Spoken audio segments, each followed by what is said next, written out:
Welcome to the Screen Queen, the show where I'll be talking about your favorite show or your favorite movie. You'll just have to find out what you're about to know. This is your Screen Queen, your host, Samantha Parrish. Hello there and welcome back to the show. This is your female Tarantino talking, your host, Samantha Parrish. Thank you so much for listening to this episode, and if you're wondering why the episode that you're listening to sounds like I've eaten a bunch of Brillo pads, I am currently, like the Disturbed song, and I am getting down with the sickness. But thankfully, I'm getting better, I'm doing better, and I just couldn't help myself that I wanted to get back into the podcast studio and get this episode about a movie that I've waited so long to watch. And now that I have, I really can't wait to share my thoughts about it. If you are unfamiliar with this movie, don't feel bad. This is a movie that is very tricky to reference because of its plot. And it's also a film that didn't get its recognition until much later on in its placement in cinema. This film came out in 1955, and it took until the 1970s for the recognition to finally come in.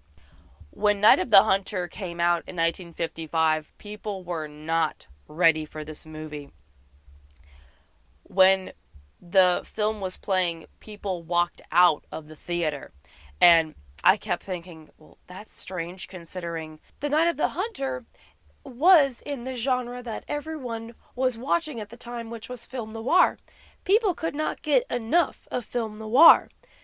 Its impact on the stylized crime story is still even used to this day with films like John Wick. So it made no sense why a film in the genre that was one of the biggest things in the cinema scene had people leaving the theater. And it was because of the plot. People were not ready for this film back in 1955. This is just a cut and dry cat and mouse story that's going on in The Night of the Hunter. So, looking at the plot, you can already see right off the bat why people had a problem with this movie. It's a serial killer posing as a preacher that marries a wealthy widow to get close to her to find out where her deceased husband buried the $10,000, and only the kids know where the money is buried. So right off the bat, there are several issues that people have taken with this movie. You have the Christian factor for the fact that you have a man that's posing as a man of God when he's really not, and he's trying to kill two kids. You had threat factors in movies before, and you can have a plot like that today and not bat an eyelash, but in a time frame like 1955 where there wasn't a extreme that was being shown in film, but audiences couldn't take it.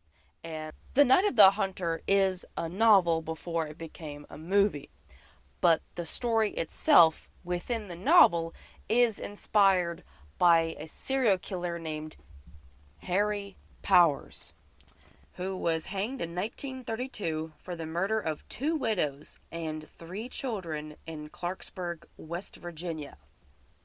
With that crime story that was still fresh for a lot of people of a evil that existed, I can definitely see why no one was prepared for it if there were some audience members that knew where The Night of the Hunter came from. The legacy of The Night of the Hunter has done very well to this day. I remember seeing clips of the character that Robert Mitchum played from the movie in various compilations of serial killer characters and evil villains of all time, which is a high praise. And it's sad that most of the cast and the director himself never got to see the legacy that The Night of the Hunter has. The director himself, Charles Lawton, he never made a movie again. This film is the only film he ever directed because of the response he got. I personally don't blame him. If I made something that I felt pushed the envelope too far, I would definitely not want to make another movie knowing, could I make this happen again? Could I piss off an audience again accidentally? Could I get myself in worse trouble? You never really know what an audience is going to be comfortable with and what they're capable of and what their reaction is going to be.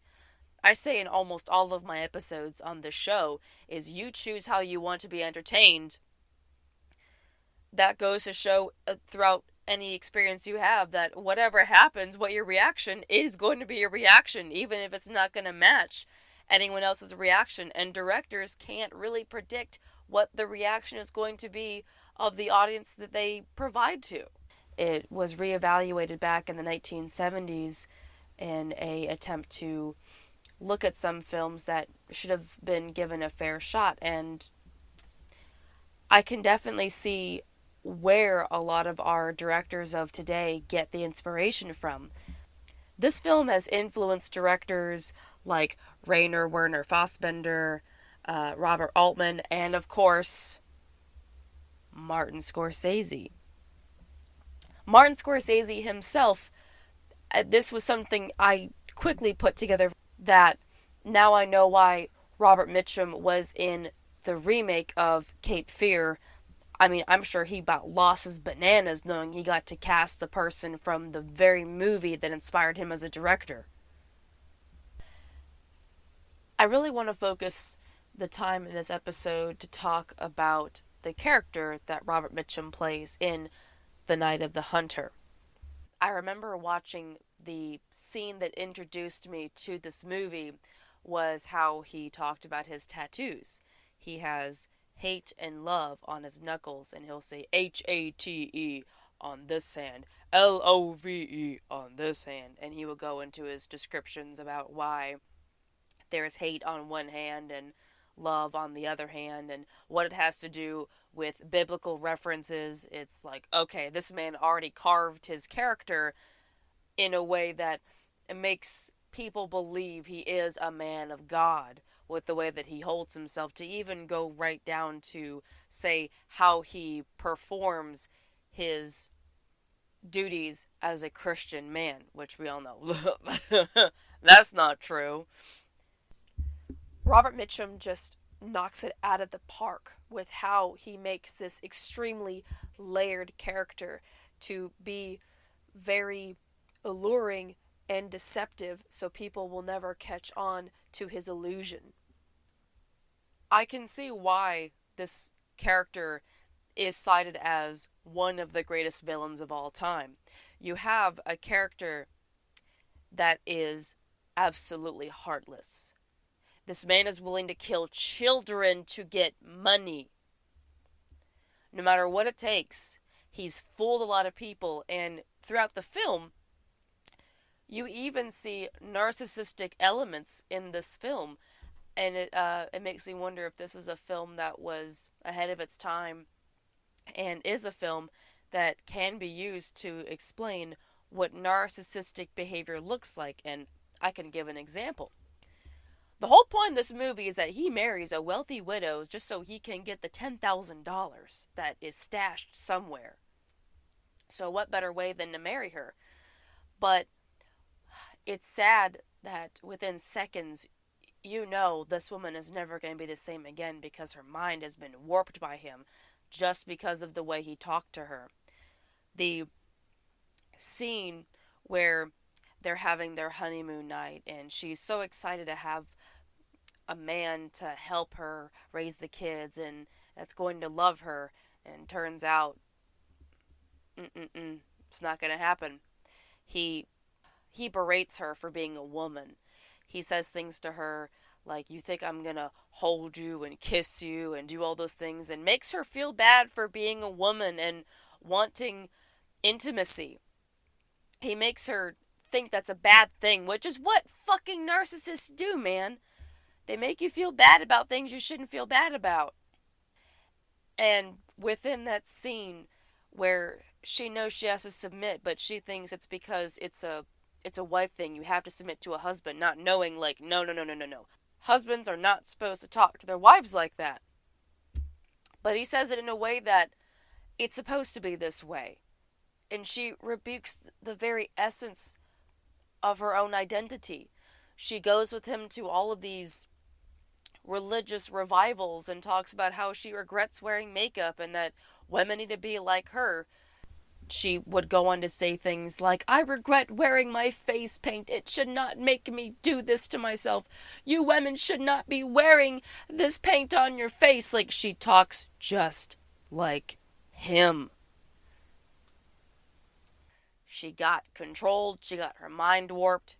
It is a clear-cut example of narcissism in a film. It's a film way ahead of its time. It is crazy to think about how I never knew this film made the strongest impact of the movies that I've watched most of my life, really, because I've been a movie buff for most of my life. The next point that I'm going to talk about is a parallel that I found this film to be similar to another story, and I'm sure most of you that have listened to this have thought the same thing that I thought about when I hear a plot about a man trying to kill children to get money. If your guess was a series of unfortunate events, that was the same guess I had. When I was watching the movie, that was all I could think about. And it made me wonder if Lemony Snicket had pulled inspiration from this movie for a series of unfortunate events. And unfortunately, that was not the event here. I found nothing. I looked up both pages. I scoured the author's pages. All I could find for what the inspiration was behind a series of unfortunate events was the books from Roald Dahl, which, I mean, that makes sense. But I was surprised. It just comes down to the fact that it was just an honest coincidence. We're always going to have movies that come out that you can compare it to another story and it will have no connection of inspiration together. But I think those films can definitely go hand in hand in the same genre, with it being a mystery film. So if someone were to say that they wanted something that was like a series of unfortunate events, then The Night of the Hunter would be along those lines of a recommendation. This movie is really great, but when you really look at the plot of it all, it is a heartless movie.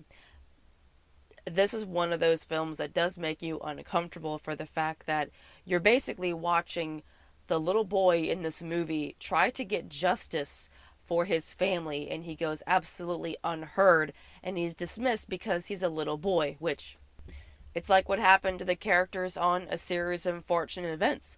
Those kids had to make their own justice because they were dismissed by the adults that were supposed to protect them. All throughout the story, you do see other characters react to the Reverend and how they say how great he is, and that he's going to help out Willa and help out her kids when they really don't know what's going on. It does serve as a real-life parallel to what we don't know is going on in someone's life, and we just look at the outer surface and never think, what if there's something else going on? You want justice for these kids, especially the little boy who is just running on fumes, trying to save his family. He already lost his dad horrifically, and his mom's been brainwashed, and then his little sister is about to be brainwashed, and he's the only one that sees what's going on. We've all been that person that knows something sinister is going on, and we explain our story to someone else, and it goes dismissed because of the latter audience already under the spell of someone else, and it feels like an isolating feeling knowing you're the only one that knows the truth, and it is unheard and not even considered. This young boy goes to every adult that he believes is supposed to help him, is supposed to protect him, and they believe the Reverend over him. a newcomer over him, which still, that plays on to the whole narcissism element in this film about how someone can turn everyone else against one other person so easily. And the fact that he's a reverend, that's just a shoo-in. People are automatically trusting of someone they believe is a man of God. But in all of that madness, finally comes some happiness. And that happiness is in the form of a character named Rachel Cooper. And that is the next point I'll be talking about, is her character. She is my favorite character in the entire film. I've been waiting for something good to happen, and she is the good in the film. And just as a heads up, there are some scenes with this character that is going to give away some major plots of the movie. So if you have not seen it, I'm going to put a timestamp so that way you know where to skip to. Okay? Alright. Awesome. Rachel Cooper is introduced as the woman who takes in orphans.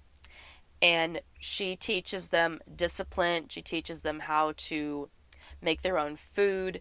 She is stern with them, but she's also very sensitive. The way this character interacts with the kids is absolutely amazing, where she has this unspoken way of knowing that there's something going on in the lives of John and Pearl, the two kids, but she's not going to just rip it out of them. And I love that element to her character, that she's maternal, but she's also going to treat these kids as young adults, that they're people, they have problems, that their problems matter, their feelings shouldn't be dismissed. It's a wonderful thing to see in a character like Rachel Cooper. And one of my favorite scenes in the movie, one of the girls she's adopted named Ruby approaches her to come clean about something that she's done. And Ruby explains that she hasn't been going into town to go take sewing lessons. She's been going to go talk to boys. And the way Rachel reacts is absolutely beautiful.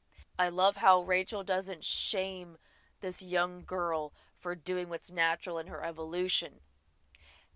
That is such a strong parallel to what we saw earlier in the film with the Reverend shaming the character Willa, the widowed woman, for being a woman. This is another really good concrete point about how the Reverend and Rachel are very strong foils to each other of a hero and a villain. So to see a scene like this, where Rachel doesn't act severe towards the girl, she just says, hey, you're becoming a woman, and that's perfectly okay. You did a perfectly normal thing. And I'm like, this is 1955, right? Am I watching the right movie?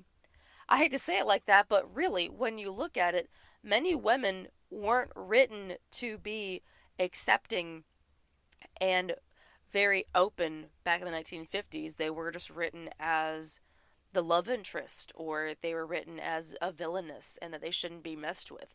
This was a way of addressing a woman's evolution in a film in 1955. It's beautiful. It aged so well. I think about that scene often for the fact that it tackled a topic so well about what it's like to go into your maturity as a woman. And I love a little part in that scene where Rachel says she's going to give her one of her brooches as like a way to go into womanhood by wearing something that women wear. I thought that was such a nice little touch. But then things get amazing with Rachel's character when she meets Reverend Harry Powell. There is a strong foil between Reverend Harry Powell and Rachel Cooper. It's like, alright, this man has met his match. They both have a faith in God. They both are very headstrong. They're both very stern. Except the justice part is what keeps them different, which is amazing to see for the fact about how, there is a character that can go up against these mind games that he creates. He can't use his same song and dance like he did in the town. He's dealing with a different type of person that he can't manipulate with his narcissistic tactics. In the scene where the Reverend finally tracks down where John and Pearl are, it's an intense scene of social chicken, of trying to figure the other person out. He tells Rachel that he's been looking for his kids for days and he's been so worried because they're such rotten children, that he had a wife that was just lost to the sins and everything. And she's listening to this whole story with this look of disgust on her face because she knows he's lying his ass off. And it's just beautiful to see someone finally get called out for who they really are.